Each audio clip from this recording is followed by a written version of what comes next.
Hey guys, how you doing? Ron Raymond here from the Raymond Report, along with Ross Benjamin of Ross Benjamin Sports. How you doing, Ross?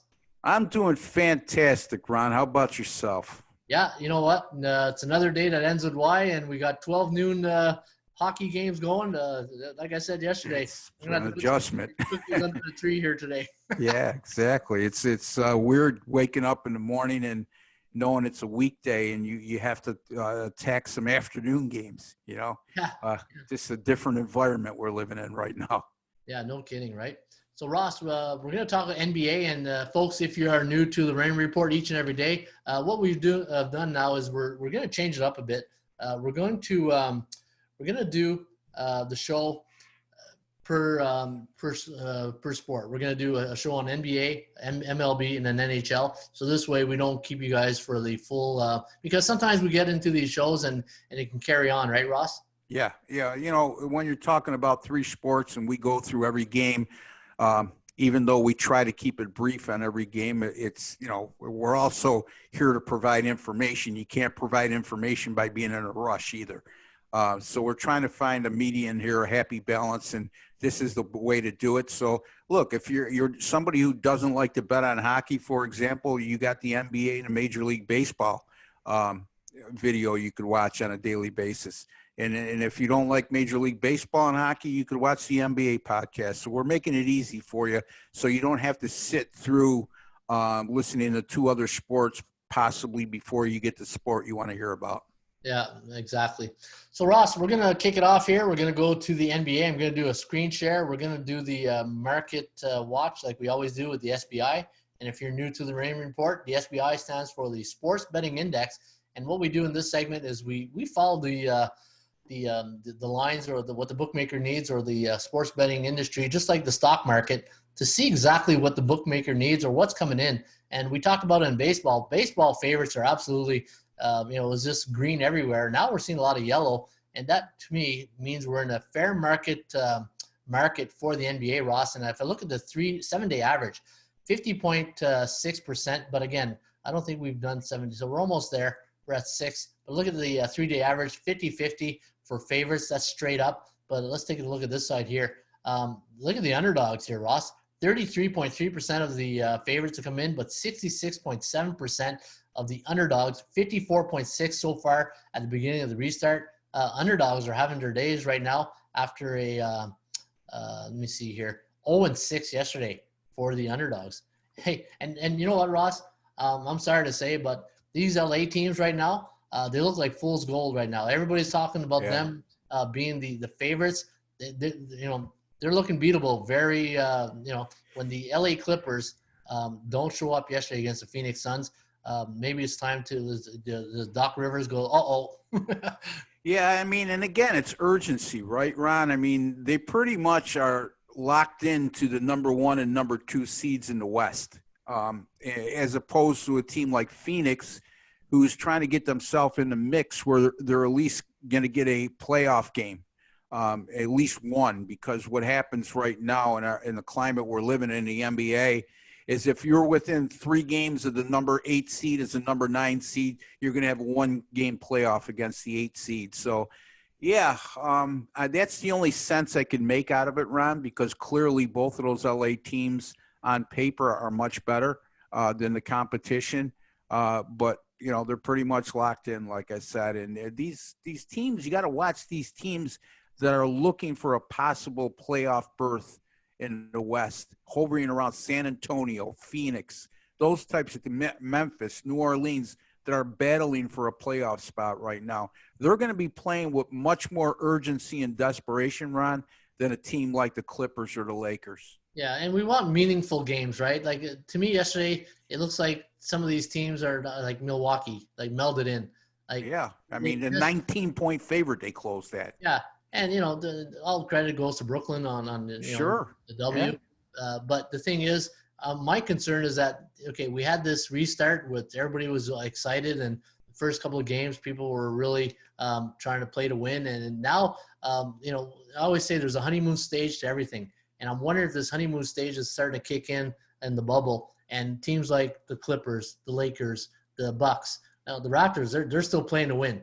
And this is where I'm going to look at today, Ross, when I look at the games to see if any of these teams, what's their sense of urgency and how they treating these games. Are they going to treat these games like an exhibition game now until we get to the real? Yeah, exactly my point. Yeah.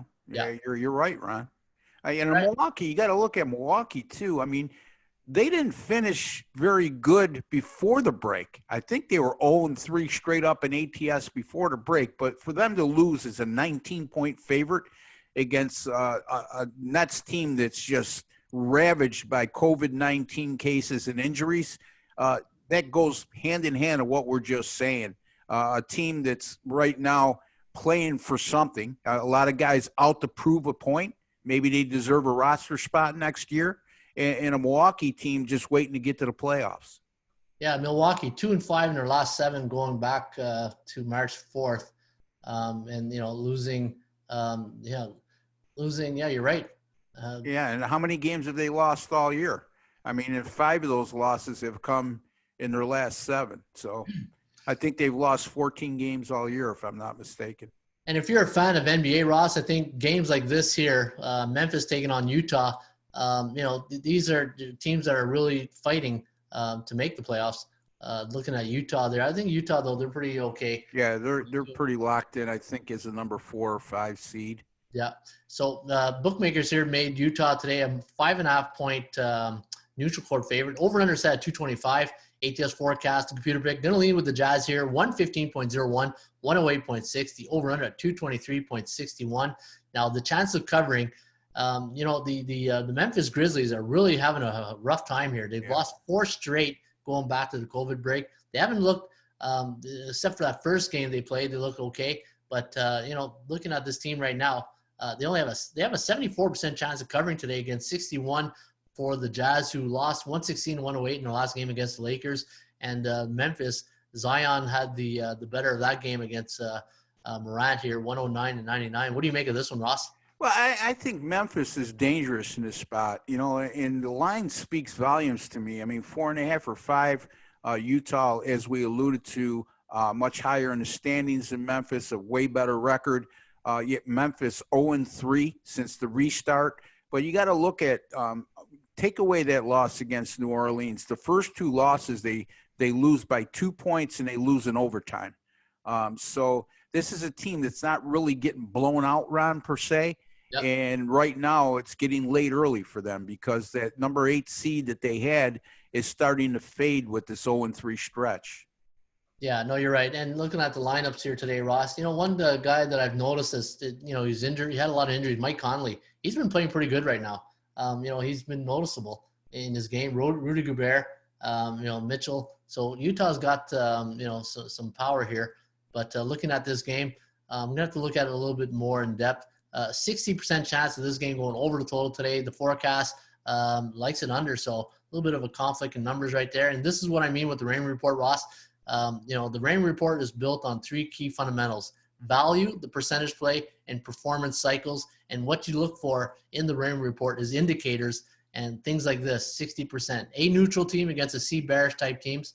And if you missed the first show of the MLB, neutral means a team is either 3-4 or 4-3 against the spread in their last 7 games.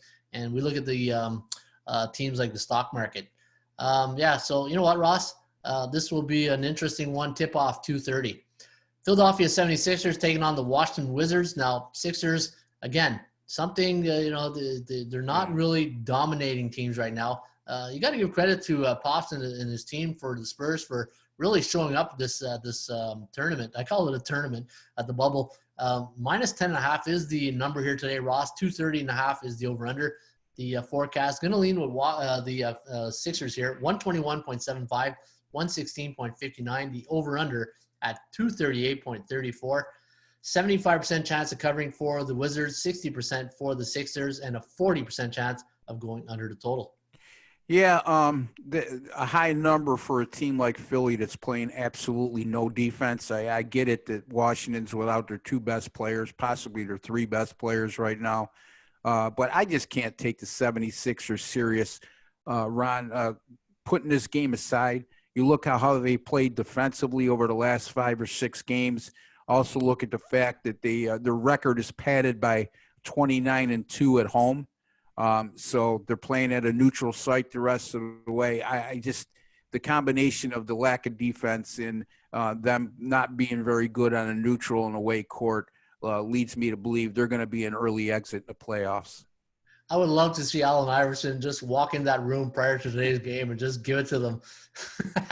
Exactly. Yeah. Allen Iverson might be able to put up 30 against Philly the way they're playing defense right now, and he hasn't played in about 10 years. Yeah, I just, some players stick with you. AI stays with me. Looking at the next game, Ross, one of my top plays yesterday or a couple days ago, Denver, had him over the Oklahoma City Thunder. We talked about the Thunder, and we'll talk about them in the next game against the Lakers. Denver today, -3 against San Antonio. This one here has the making of a good one. You got the 226 is the over-under. Forecast leaning with Denver right almost on the button here. 114.59, 111.58, almost like a 1-point difference right there. Yeah. And looking at Denver, again, impressive win in the last game, 121-113, went to overtime. They got the win. And I just knew they were going to go to overtime. It's just one of those games, when you start doing the math in the last 10 seconds. Yeah, exactly. They get this, and they miss that. They do that foul. Yeah, and I said, no, here we go, overtime. I know it. Yeah, it's tough when you got the underdog and it goes overtime. Yeah, exactly. And then when you see the line at 6 or something, right? Because they're going to cover it. But we got lucky. We got the cover there. Now the Spurs coming off a 132-130 win. A high-scoring game, 262 points scored in that game. And looking at the Spurs here, Ross, 41-24-1 on the year to the over. We're more balanced here for Denver, 32-35. And that's what I look for in the rating report. I look for more balance because I want to be on the same psychological edge with the bookmakers when they start doing their numbers and comparing. And the last 2 games for Denver have gone over the total. The Kogo at 39% today. I think the under is where I'm going to lean here today. This is a different San Antonio. If you think about San Antonio, you think about their heyday under Coach Pop, who's still around, and the great defensive teams they've had. Very adept at keeping teams under 100 points per game. This year, Ron, they've only kept 2 teams all season long under 100 points. So a whole different brand of basketball in San Antonio. I will say this, Ron. Coach Pop's got these guys ready to play. They've gone 2-1, I believe, since we reconvened. And the one loss is in their last game, 132-130 against Philly, where they got beat by, I believe, a late 3-pointer. So again, I would have a small lean with San Antonio here, only because they're playing with a little bit of urgency at the moment. Denver coming off that overtime win in their last game. Didn't look good in the game before against Miami. Could be a back and forth type of ride for Denver, who's got a playoff spot locked up. So I'm going to have a small lean here toward the Spurs. Yeah, and, Bill Nelly's a game-time decision. Aldridge, inactive. You're right. They've got these, DeMar DeRozan's the big name here, but they're playing as a team. And there's some teams that play individually, but San Antonio right now, perfect example of how to play as a team. And Denver, they figured it out after losing. I forget their last game before OKC. They lost that one, but they came back and got the win. It was a really bad loss too. I just can't remember against Miami. Yeah, that's it. They got blown out by like 20 points. Yep. Exactly. So, you know what? I think the total's where I'm looking at here. Now, the game of the day is the Lakers against the Oklahoma City Thunder. -6 is the line here, Ross. Over-under set at 219. ATS forecast, the computer pick. Going to lean with the Lakers here, 113.55, 104.1. The over-under at 217.65. Now, looking at the records here, both teams, 51-15 on the year for LA, 41-25 for the Thunder. 60% chance of this game going over the total. And, Ross, looking at this game here, we said it before. Anytime you get OKC as a dog, they're just a covering machine. But Lakers coming off a 116-108 win after losing to Toronto. They rebounded nicely. Now, what's the mindset for the Lakers going into this one facing Chris Paul and company? Yeah, I just can't get out of my mind how good OKC has been as an underdog this year. Somewhere around 22-8 against the spread, if I'm not mistaken. And, the Lakers, we just touched upon it. When they're mentally right to play, they're very good. But one has to wonder, coming off a big win against Utah, a team that's one of the, top teams in the West as well, and now they're playing OKC. Again, I would have to lean toward the underdog here. I'm going to have to do further examination going forward, though. Yeah, and in the Raymond report, Ross, we have a feature called the PVI SOS Strength of Schedule. And what we do is we see how teams play against different types. Like in the Raymond report, we have 3 types of team. You got your A, B, and C's. A is your alpha type teams, 60% or higher. Your B is your average Joes between 50 and 59.9. And then C is your teams that are not making the playoffs, or your bottom feeders. Right now, the Oklahoma City Thunder, when they face an A quality type team this year, 3-6 straight up, but 6-3 against the number, 3-6-0 to the under. They tend to cover the spread against alpha type teams. So maybe that's something you want to look at today. Toronto Raptors taking on the Orlando Magic. Now, Raptors coming off a 107-103 win against the Miami Heat. A game, Ross, that I really got to give credit to Nick Nurse and the Toronto Raptors. Man, this team is running on all cylinders. They were in a classic letdown spot mentally, and they did fall behind to Miami. They had a big lead. They fell by a couple of points, but they just know how to put that in the second year. And from a psychological point of view, this team compared to Boston, and I'll get to that in a second, this team does not go in the tank during a game. They just find that gear. The bookmaker, again, a 7-point favorite here. Forecast all over the Raptors here, but only by 4, 114.4 to 110.69. The over-under at 225.09. I just, hate going against the Raptors because they're just that good, and you can't sleep on them. No, you can make a case right now, going even before the break, that Toronto is playing the best basketball in the NBA right now. You really can. They've looked good since they've came back from the break. They look great before the break. They're consistent. You know what you're going to get from them, and they're just a tough out. If you're going to beat Toronto, you're going to have to play one whale of a game. You can't win with a haphazard effort. Orlando, Ron, I mentioned this yesterday. Yep. They were 14-0 over the total going into yesterday's game. They went over again. 15 straight overs for the Orlando Magic. Wow. Now, the other side of that equation, Ron, they've played Toronto 3 times this year, 0-3 straight up in ATS in those 3 games, and they averaged just 91 points per game. But buyer beware, all 3 of those matchups came early in the year. As a matter of fact, these teams haven't played each other since late November. So some interesting handicapping scenarios to take a look at in this game. Yeah, no, you're right.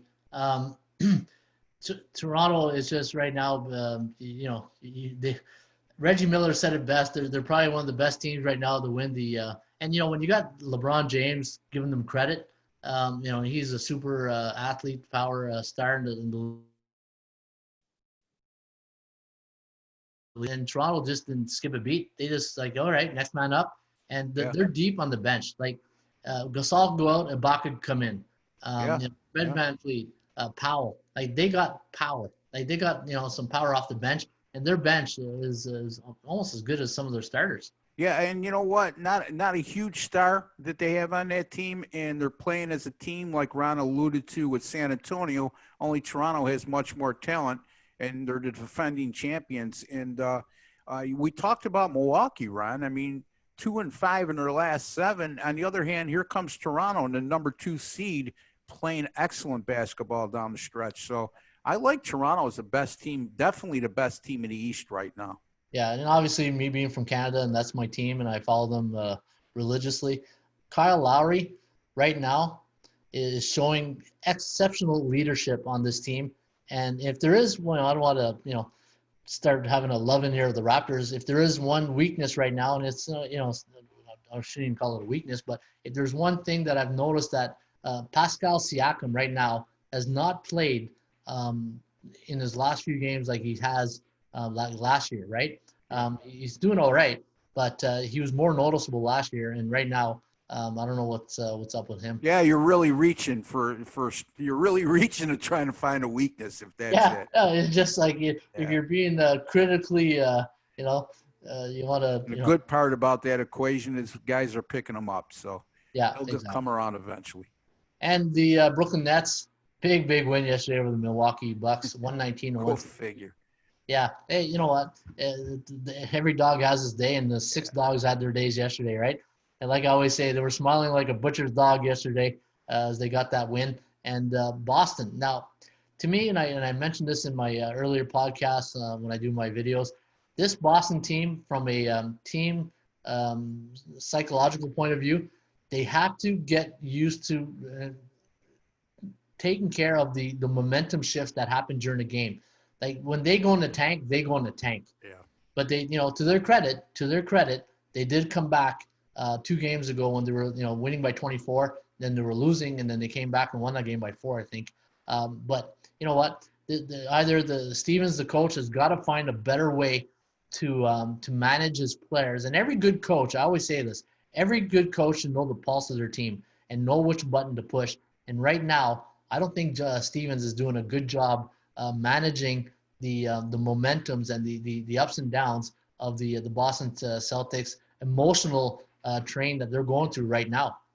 Yeah, it's almost like he's not pressing the right buttons on changing personnel on the fly, for lack of a better phrase, to use a hockey terminology. Meaning, okay, things are going a little bit south right now. Who can I insert in the game that could change the momentum? That seems not to be working, and that lack of consistency. It's not a big deal right now, but it will be a big deal come playoff time.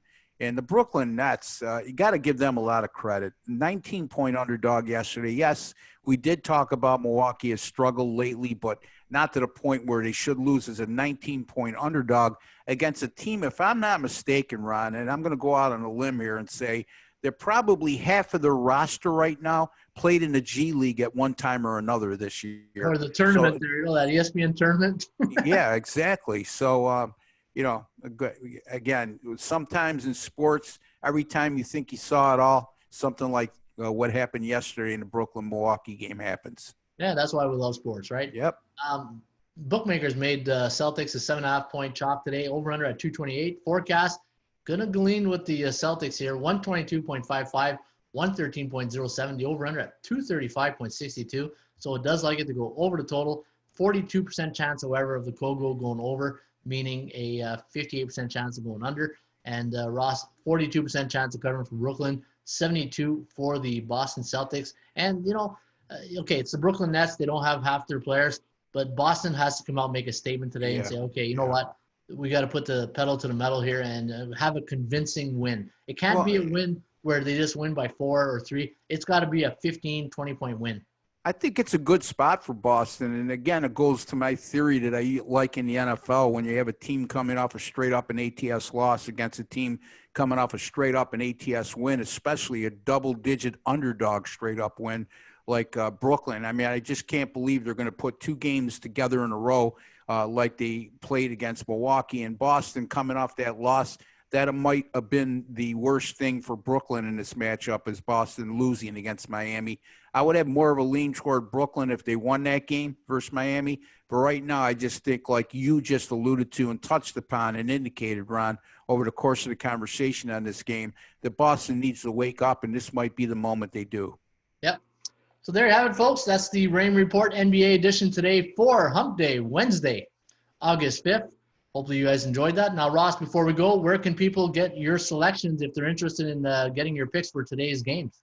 I'm glad you asked, Ron. They could get them at atsstats.com, which is Ron's site. They could also get them at my personal website, rossbenjaminsports.com.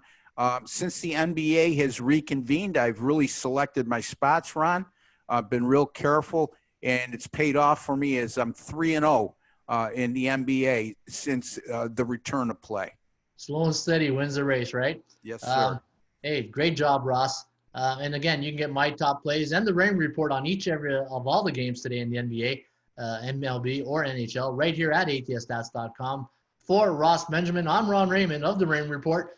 You've been watching another edition today of the Rain Report right here on our YouTube channel where you can download it on your favorite podcast each and every day, wherever you download your favorite podcast. Have yourself a great day, folks. As always, shop for value, play those percentages. We'll see you back shortly with another Raymond Report.